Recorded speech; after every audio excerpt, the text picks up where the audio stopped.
Today on Community Cooking, we have guest chef Jessica Beaudoin here in the kitchen making a pasta puttanesca served with a side of herb salad and homemade balsamic vinaigrette. We're cooking with some of the best chefs from right here in our own community. So sit back, relax, we've got another great show for you. This is your Community Cooking.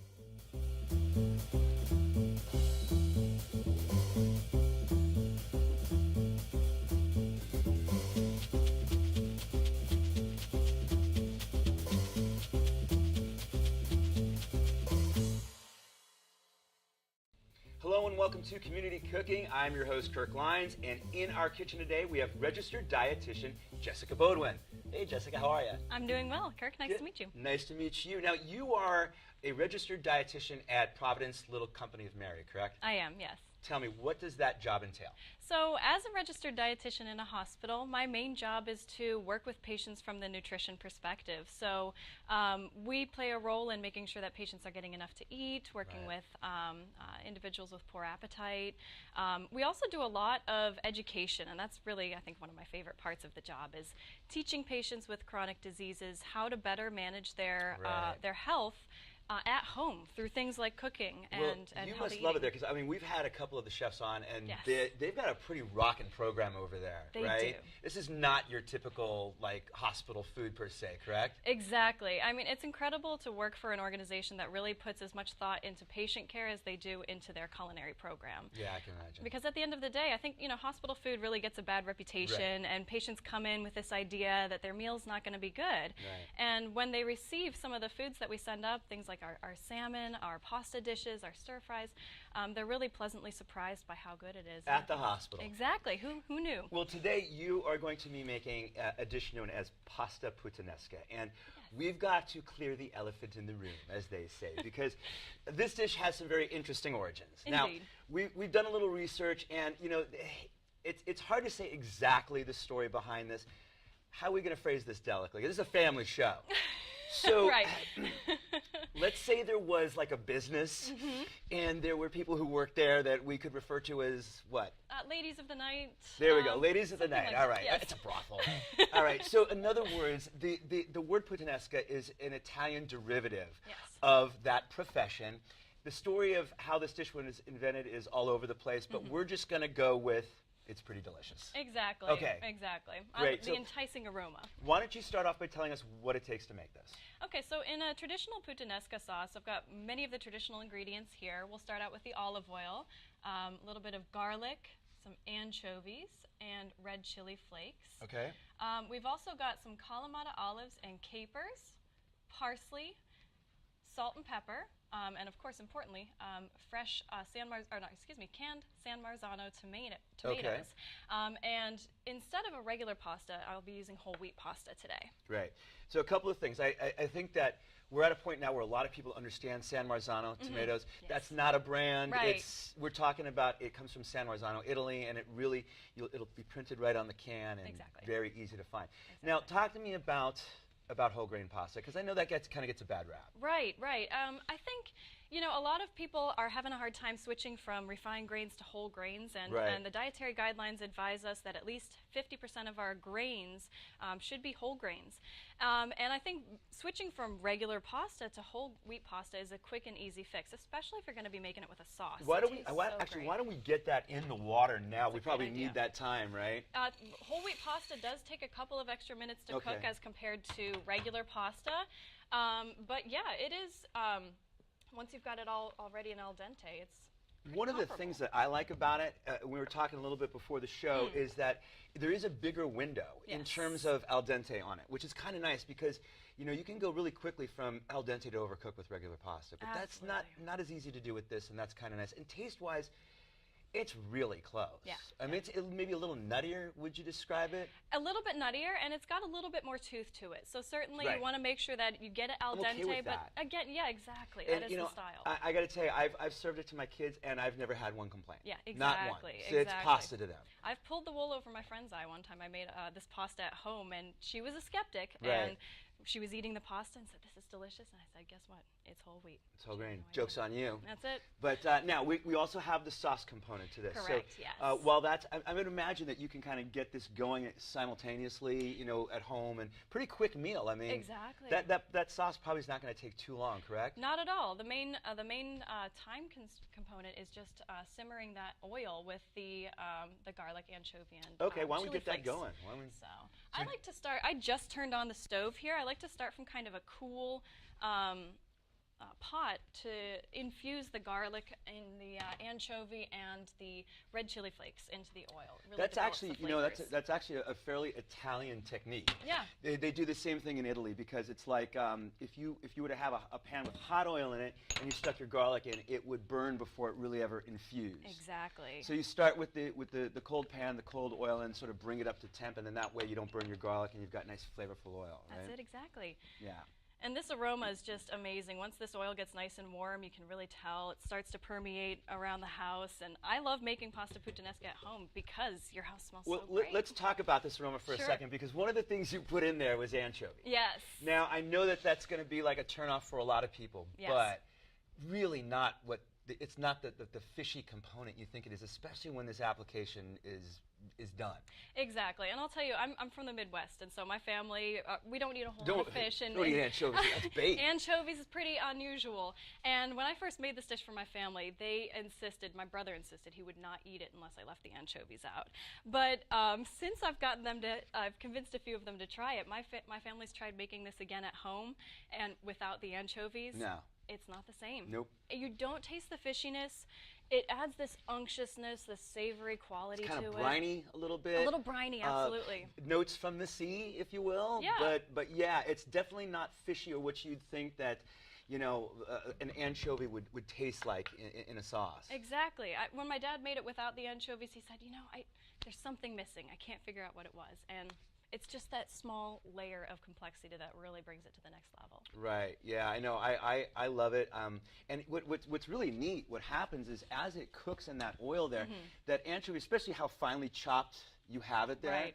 it's just going to like dissolve. Oh yeah, it melts right in. It's amazing. You'll never get find like pieces. a bite of like anchovy. It just sort of Exactly. melts into that oil. That's starting to waft over. Yeah. A little bit. Yeah. No, it smells great. Yeah. I And can smell it already. the other amazing thing about the anchovies is that they're very rich in omega-3s. In fact, pound per pound, some of the highest content of omega-3 fatty Right. acids, which are really great for heart health, great for our bodies overall. Yeah, right. What is omega-3s good for? I mean, So, yeah, omega-3 fatty acids are what are considered an essential fat. So they're one of the few types of fats that we need to get from our foods. And we mostly find them in things like fish oil. So omega-3 fatty acids, I'm just going to take this off the heat a little bit. You don't want that garlic to burn. Right. It's kind of a technique I use. Pull it off the oil. The omega-3 fatty acids are really good for heart health. It smells great. Yeah, they're good for eye health, brain health. Joints too, right? Joints, exactly. And inflammation Good skin in quality. general. Exactly. They're really incredible, and the research is still coming out in terms of the benefits there. Yeah, you know a lot about food. I do. I love it. That's your I job, love right? Food. I love cooking. Yes. That's I hope good. That's it. great. So how long does that go for, you think? Like Just a few minute or minutes. so? I would let it simmer for like 5 minutes or so. You want it to be just to the point where the garlic's starting to turn a little translucent and fragrant, but not browning. Right.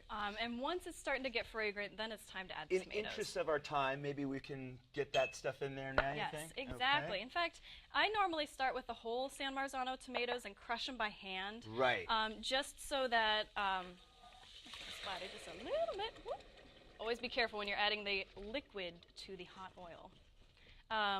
Because, again, you get a nice little rustic quality to the sauce. Yeah, some when texture you to crush it. it by hand. This is not like a, like a smooth sauce. Exactly. It's a very rustic sort of sauce. I like a little texture to my tomato sauce. Given its origins. Exactly. We gotta keep it rustic. That's it. Staying true. That's great. Beautiful. And then, at what point of the process does your parsley and your olives and your capers go in? So I like to add those closer to the end. That makes sense. Exactly, just to kind of warm them up, but still allow the Kalamata olives and the capers to bring that briny freshness to the tomato. Right. Right. So Otherwise, it kind of would get maybe a little mushy. It gets a little lost. Texture. Okay. It gets a little lost in Right. the sauce. Right. So now, in terms of cooking this, I mean, you know, that's one of those things. I would imagine the cooking time on this is fairly forgiving. It is. You know, if you've got 10 minutes, do it in 10 minutes. If you've got an hour, let it go for an hour. Exactly. Right? Build that flavor even more if you've got the time. And it's a great make-ahead sauce. I like to sometimes make a double batch and then freeze some in my freezer so that Nothing wrong with that. Well, listen, we're going to let that finish up. We'll go to break. We'll get everything cleaned up, get ready for our salad, and we'll be good to go. That sounds good. All right, don't go away. We'll be right back.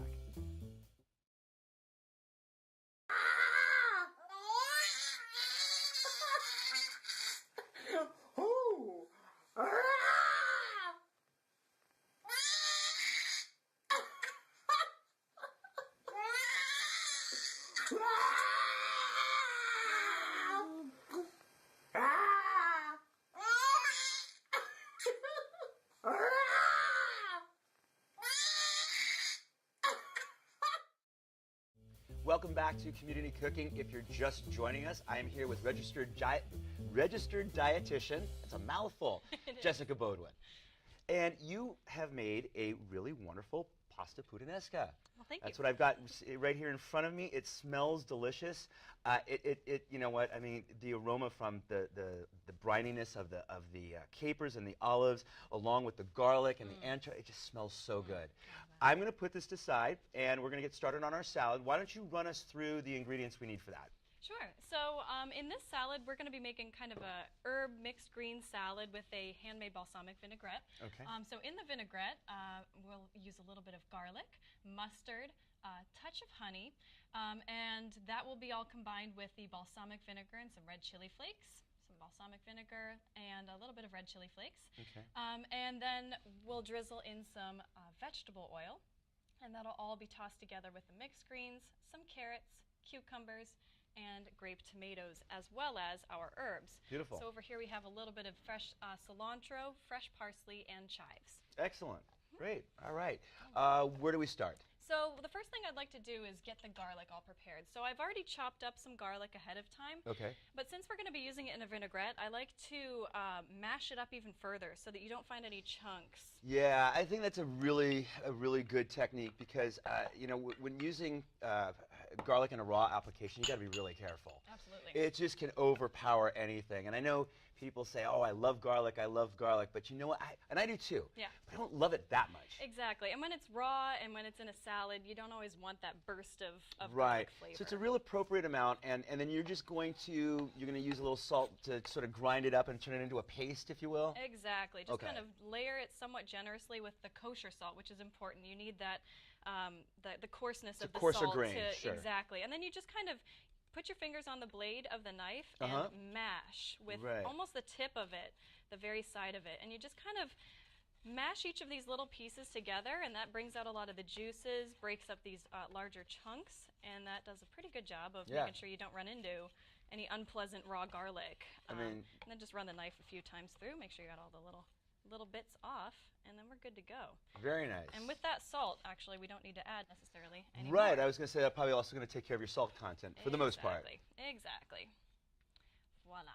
Okay. Okay, so after the garlic, now we'll add in the rest of the base of the vinaigrette. The key to making a good vinaigrette stick at home really is the order of operations when it comes to making the dish. So I'm going to be using a little bit of mustard, which is a key ingredient, just about a teaspoon of mustard, because otherwise the vinegar doesn't really mix well with the oil. Yeah, unless you're making a broken vinaigrette. You can do that, and that's sometimes really good. That's true. But for an emulsified vinaigrette that sticks together, you need that mustard to marry the two. That's the key. And it's a healthy ingredient. Exactly. I mean, you're not talking any fat. I mean, a little bit of salt in there, but I mean, healthy ingredient. Just a touch. And mustard does have some antioxidant And what do we have to here? it. This is a little bit of honey, just to kind of sweeten it up a tad. And that is a tad. Exactly. Bring out some of the natural sweetness of that balsamic. I can't say I've ever seen that small amount of honey delivered from a vessel that large. Well, you know, I'm a dietitian, so I got to watch the added sugars. Right. Even honey, although it's a natural source of sugar, is considered an added sugar. Sugar at the end of the day, correct? That's it. A little bit of balsamic. All right. And we'll start that as the base, and we'll make that a nice mix before we start to add in our olive oil. Okay. Okay. So just make sure that's good and smooth. You can see the garlic's in much smaller little sections now. Just kind of And you've got and this is I mean, for the exception of the anchovies, this meal is vegetarian. Exactly, yeah. In fact, it's vegan without the anchovies. Vegan, right? Yeah, right. Technically, it's vegan. And I mean, you know, it's nice because, you know, you've definitely delivered on the veg and the fiber here. But I think people are probably going, where am I getting my protein? Yeah. Well, where are we getting our protein? Exactly. Vegetables are a great source of protein. So really, if you think about it, the only food group that doesn't have a whole lot of protein to it is actually just fruit. So naturally occurring proteins are found in things like vegetables. And as well. also in the pasta as in well. The pasta, that whole grain exactly. pasta is going to have some too. A little bit of more protein than your regular refined. Let me ask you this, because a lot is made on, like, you know, protein's an interesting subject. Mm-hmm. You know, because I do well on a higher protein, lower carb diet. Mm-hmm. But I think also at the same time too, I think a lot is made, a little bit too much is made out of how much protein we actually need. Correct? Yes, absolutely. A lot of these high protein diets really overestimate and over-recommend protein when it comes to what we should be aiming for in a healthy, balanced diet. You know, I think the high protein, low carb craze has really led to a lot of healthy changes in some way, where Right. people are eating fewer refined carbohydrates Sure. like white bread and white rice. But you want to do it in a way that doesn't necessarily leave out the healthy foods, like things like fresh fruits and whole grains. These are healthy Right. sources of carbohydrates. And not just that, but also bringing other vitamins and minerals into your diet that you might not be getting from, you know, other places. Exactly. That's what we call nutrient density. You really want to get the most bang for your buck when it comes to nutrition. And that's why junk food and fast food is awful, because it's not nutrient dense. And at the end of the day, that's why you keep coming back for more. You're coming back for flavor and to fill yourself up. That's it. Because the nutrients aren't doing it. That's it. And that's exactly it. Our bodies need both energy in terms of calories, but we Right. also need nutrients like vitamins and minerals. So a lot of our highly processed foods give us energy without enough nutrition to it. So at the end of the day, no matter what is the hot diet of the time, it always comes back to balance, doesn't That's it? It's balance. And that's exactly And exercise. balance and exercise. And that's kind of what I'm illustrating with this meal. We've got a nice rich pasta offset with a little bit of balance from some fresh salad. And that looks very emulsified there. I mean, we're good. It's holding together nicely. Mustard's Nice doing its sheen. job. And that's the key, is to slowly drizzle in that olive oil so that the emulsification can form. Right. And the mustard can hold it within emulsification. Beautiful. There you go. All right, so now I would imagine with this salad, I mean, we can change out any of these components, right? Exactly. I mean, so if you're seeing things on here like, I'm not a fan of tomatoes, Right. don't put in tomatoes. Make what you want of it. I mean, Right. you could add, if you wanted a little crunch, you could add some nuts. If you wanted a little bit of Nice. sweetness, you can bring in fruit that goes well with a balsamic dressing. Sure. So really, the sky's the limit. And are these Persian cucumbers? Yes, these are cute little Persian I cucumbers love that 'em. I've sliced up into half moons. I love 'em. Got a little bit of carrots to add to it. And then the other thing would be the tomatoes that we're going to also cut up as well. Yes, I like that. I like that you're going to slice these. Exactly. Yeah, I think that's a good idea. I'm not a big fan. I mean, while I will do this all day long, Right. I don't want this in there like that. Exactly. I want it cut. And here's the other thing that I like what you're doing. You're cutting it lengthwise. Yeah. Because there's a big difference, I think, presentation-wise. You cut this tomato crosswise, it almost looks like a part of a cut-off finger or something. It's weird. Presentation is But you key. cut it lengthwise like this, and now all of a sudden you've got something that's pretty. Exactly. Right on. That's it. And I'm kind of mimicking the shapes that I've got with the other vegetables. You know, that's the other thing is, you know, presentation goes a long way. You don't want to have like sticks of one vegetable and chunks of another. Right. It's good to have some consistency. So that's kind of the what I was going for here. So now it's just about tossing the salad? That's it. Oh, and the herbs. Oh, we got to get the herbs in there. Let's not forget about that. Absolutely it.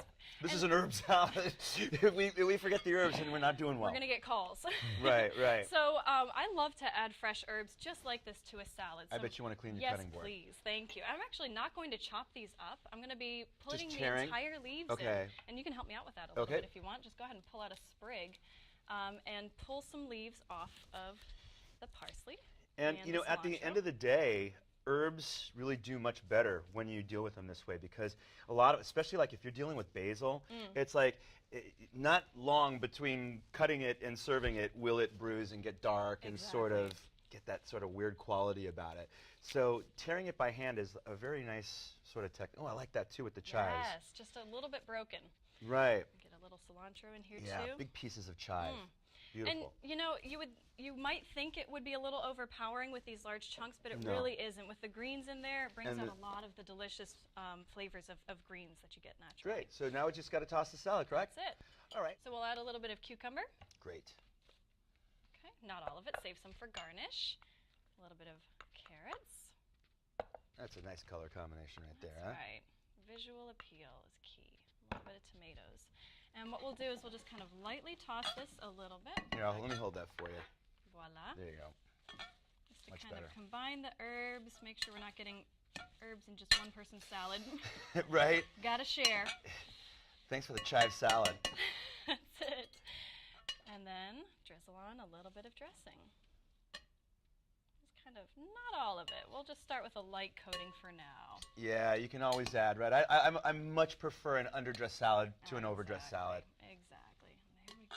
Just a nice light coating. And that is it. That's it. Very pretty. Perfect. All right. Well, we get this all cleaned up. We'll plate this. We're going to come back and we're going to have a taste. Sounds good. All right. Don't go away. We'll be right back.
Welcome back to Community Cooking. I am here with registered dietitian Jessica Beaudoin and a couple of really lovely looking dishes of food. Well, thank you. I've got to say, you plated this salad in the break, and that is lovely. I mean, that's a really nice looking dish right there. Yeah, well, thank you. I mean, if someone doesn't eat that, they've got a problem.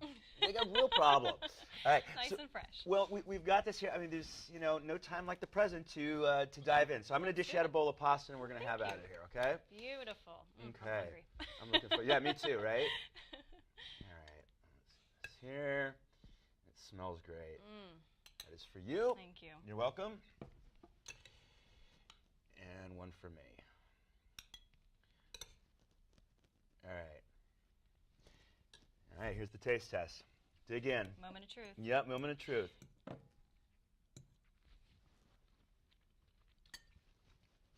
It's delicious.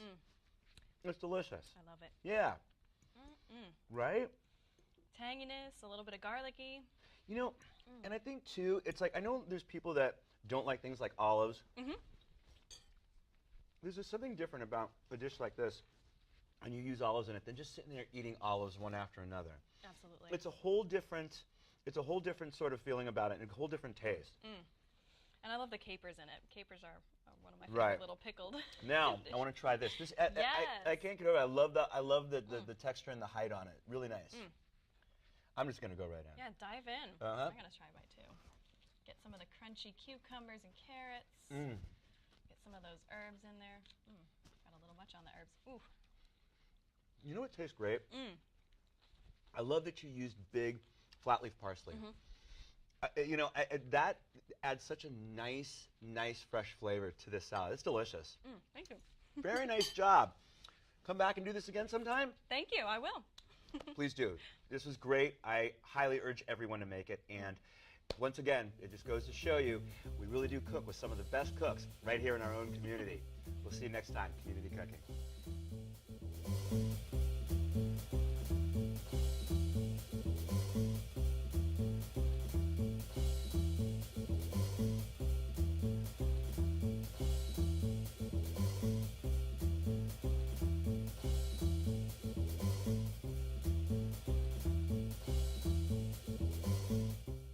If you'd like a copy of the recipes seen on this show, send us a self-addressed stamped envelope to the Office of Cable and Community Relations. That's 3350 Civic Center Drive, Suite 200, in Torrance, California, 90503. Be sure to note the show number displayed on the screen. And don't forget, you can find all the fresh ingredients used on today's show at the Farmers Market. Visit the one here in Torrance at Wilson Park. That's located at 2200 Crenshaw Boulevard. They're open every Tuesday and Saturday from 8 a.m. until 1 p.m., rain or shine. And if you'd like to be a guest on our show, email us at communitycooking@torranceca.gov and check us out online at youtube.com/TorranceCityCable and like us on Facebook at Community Cooking TV.